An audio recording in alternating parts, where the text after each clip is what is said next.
Today, the 16-year-old accused of killing a fellow classmate inside Butler High School will go before a judge. Sophomore Bobby McKeithen was shot in the hallway around 7 yesterday morning. He later died at the hospital. Matthews police say Jatwan Cuffey, a freshman at Butler High, pulled the trigger. He's charged with first-degree murder. Charlotte-Mecklenburg Schools says this deadly shooting is a result of, quote, bullying that escalated out of control. Hundreds of students were in the hallway when McKeithen was shot. Some saw it, others heard the gunfire. Classes are canceled at Butler High School today as students try to come to terms with what happened inside their school. But friends of McKeithen say they need support right now. I just do not want to be alone right now, so I would rather be closer with my friends and my peers. That's why the community and students came together to help those grieving and start a conversation of how to move forward. WBTV's Caroline Hicks is live outside Butler High School at this hour. Caroline.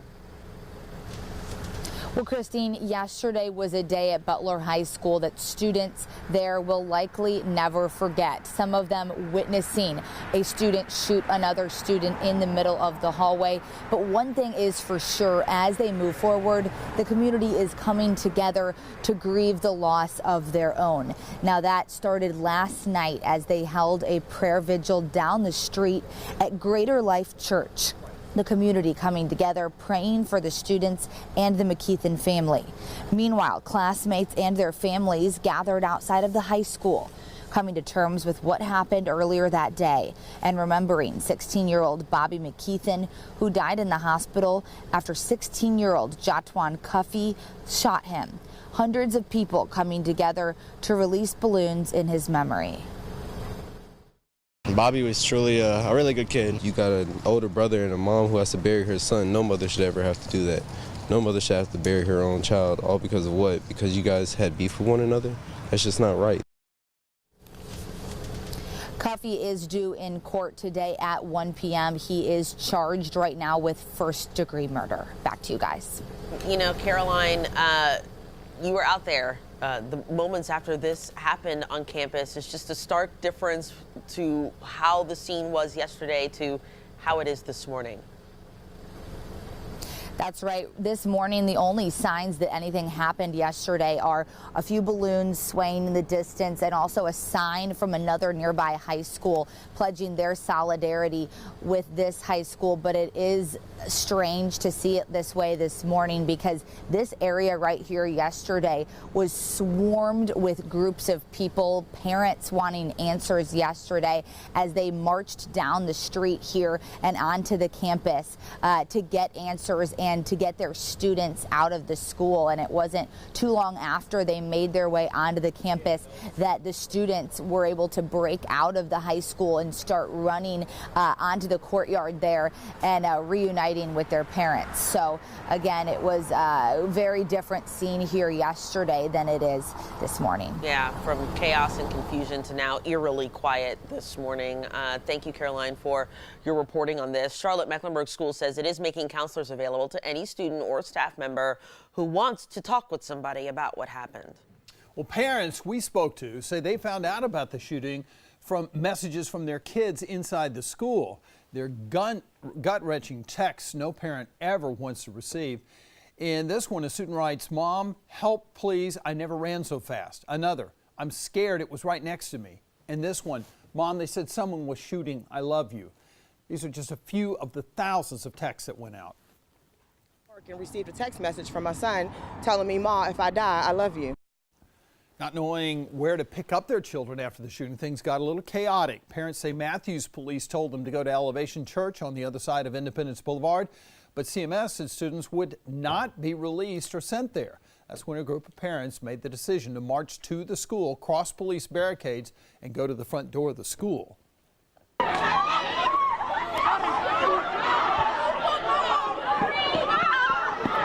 And we were live on WBTV as those parents got to the school and these students ran out of the high school, some fearing for their lives after witnessing that shooting inside the school's hallways just a couple of hours before.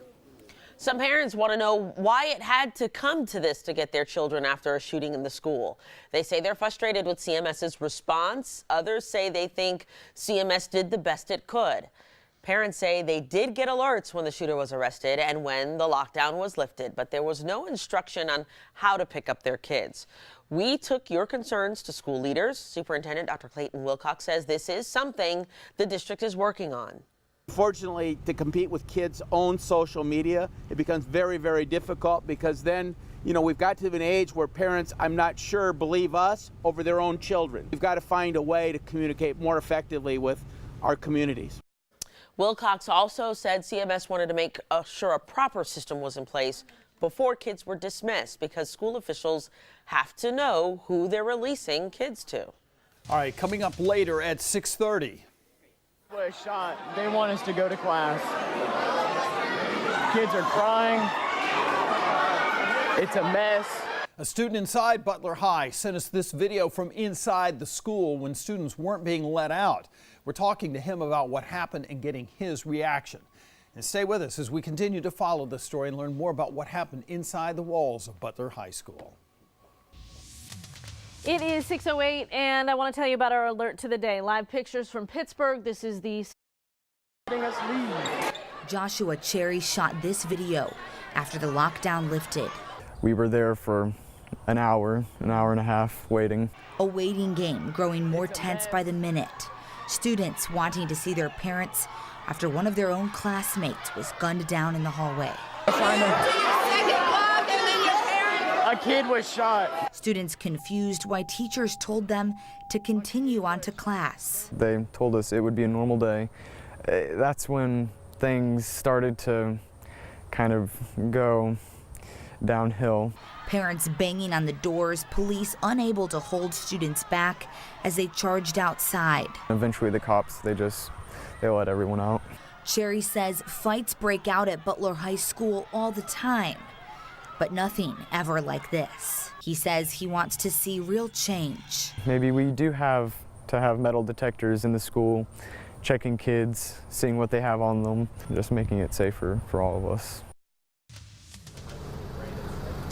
He says he had seen these types of school shootings happen in other areas of the country, but when it happens at your high school, it's different. He said he did not personally know Bobby McKeithen, but he's praying for his family and the entire community. Reporting live outside Butler High School, Caroline Hicks, WBTV, on your side.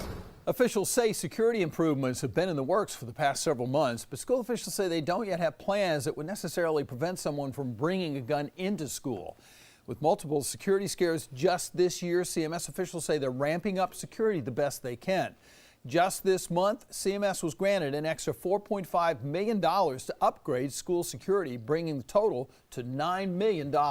New this morning, Charlotte-Mecklenburg schools delaying a controversial suburban schools report in wake of this deadly shooting. In August, the school board approved a Municipal Concerns Act of 2018 that called for Superintendent Dr. Clayton Wilcox to respond tonight on the possibility of changing boundaries in 4 suburban towns, including Matthews. The change would relieve crowding and assign students who live in those towns to schools within town boundaries.